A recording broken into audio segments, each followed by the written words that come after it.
Hi, my name is Trish E. Harmon, and I'm the author of The Dark Woods Book One Legends. And I want to encourage you to buy the book. You can hit the link in down below. And I want to let you know that I donate 50 cents of each book I sell to the KC Pet Project. You can find them on Facebook, and to the Pig Foundation. It's named after Pig the Unusual Dog, who you can also find on Facebook. Please go like their pages. They do great work and they are worthy causes. I want to say thank you to Ray Duarte, who did the cover for my book, hand-drawn, amazing work. We plan to work together on the future projects, including the subsequent books that are going to be part of this series. I just can't thank him enough for this great work. It was beyond my wildest dreams. Also, big shout out to Veronica Kennedy, who edited my book and gave me so much encouragement. I also want to encourage you to go check out Animal Advocates of Alabama. She and her husband, Joey Kennedy, who, by the way, is a Pulitzer Prize winning journalist, have put together this organization, and they have a website as well. But go follow them on Facebook to learn more about all the good that they are going to be doing for animals in Alabama and beyond. So anyway, let me get started. I'm going to read the first chapter of the book, and it's not going to be perfect because I'm reading straight from the book, and I'm not the greatest reader in the world, but try to hang in there. It's my way of just kind of showing people what the book's about, how it reads, and hopefully it'll be incentive enough for you to go out and buy the book and also to support the causes that I support. So hang on to your hats and we'll see how this goes. Chapter 1, subchapter Breakfast and a Storm. A veil of dark clouds loomed in the east over a sprawling meadow of wildflowers and tall grasses. It progressed slowly toward the dark woods where the sun still shone in a deep blue sky. Strolling along the edge of the forest, a small, hungry tortoise foraged in quiet solitude. He dined on his favorite delicacies, plants, insects, and fat, juicy grubs. The morning dew clung to the plants like brilliant diamonds. He wasn't bothered by the humidity cloaking the forest like a heavy cape, but he knew instinctively it would feed the coming storm, giving it an extra punch. The little tortoise was unconcerned with the changing climate. It was breakfast time, after all. He ambled through the wildflowers, picking off bugs and enjoying the sun's warming rays. The storm would be overhead soon, forcing him to seek shelter in the trees, but until then, he planned to eat a few more bugs before taking a well-deserved nap. He always napped after eating. Foraging for food was exhausting work. Morty Hardshell fancied himself a loner, unlike his sisters and brothers. While they played together, he went on his own explorations, weaving through the forest underbrush and onto the well-worn trails. Some days he dared himself to go a little farther, but never out of sight of the forest boundaries. He had heard enough stories of dangerous, mythical creatures living in the dark woods to curb his wanderlust. The legends endured and grew more frightening with each new story told, and few dared to go chasing them down to verify their existence.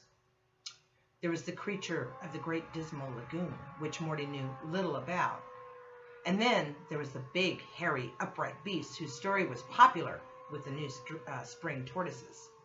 From the day he hatched, Morty had been told many tales of the big, hairy, upright beast. It was said to be a tall creature, its body covered in long, coarse hair.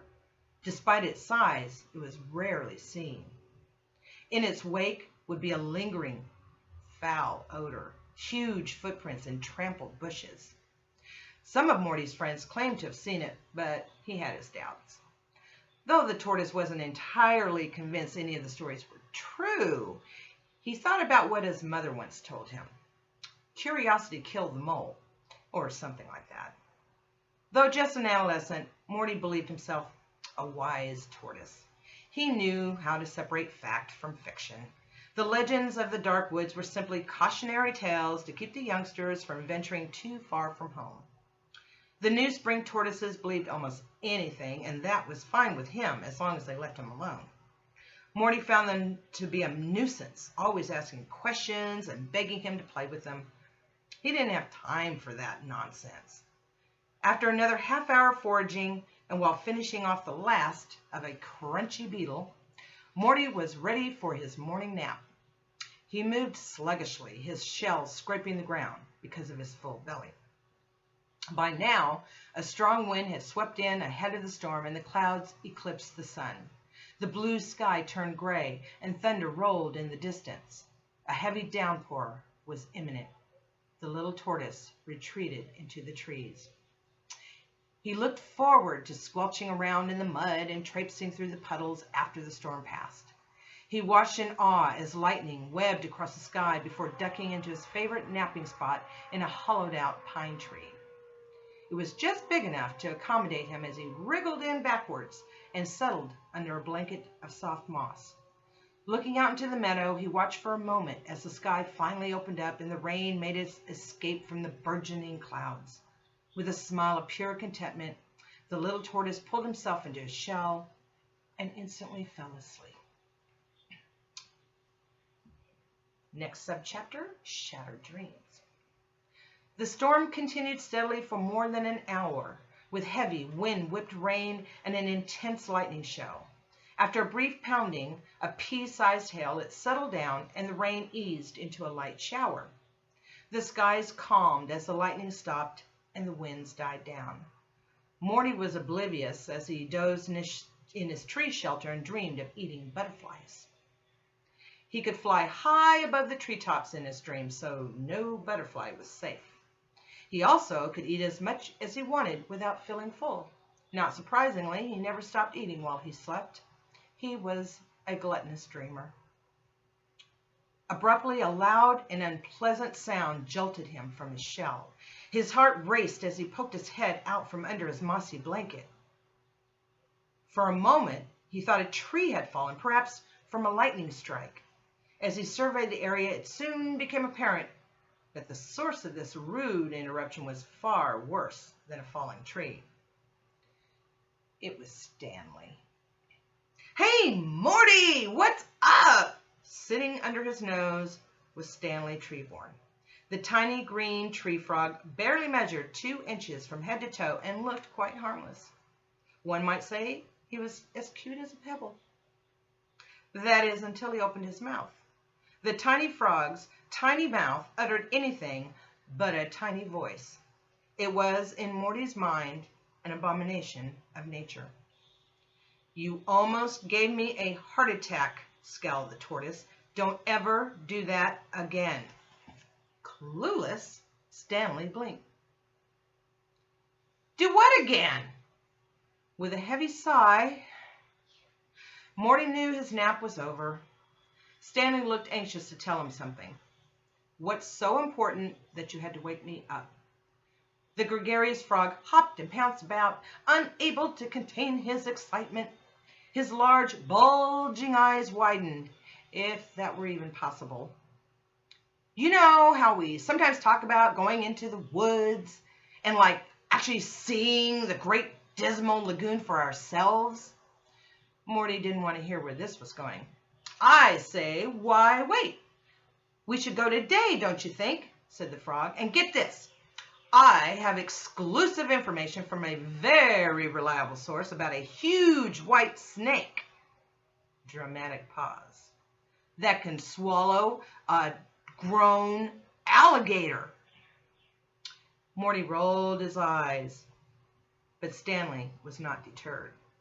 "No, really, and what if we actually found the big, hairy, upright beast too?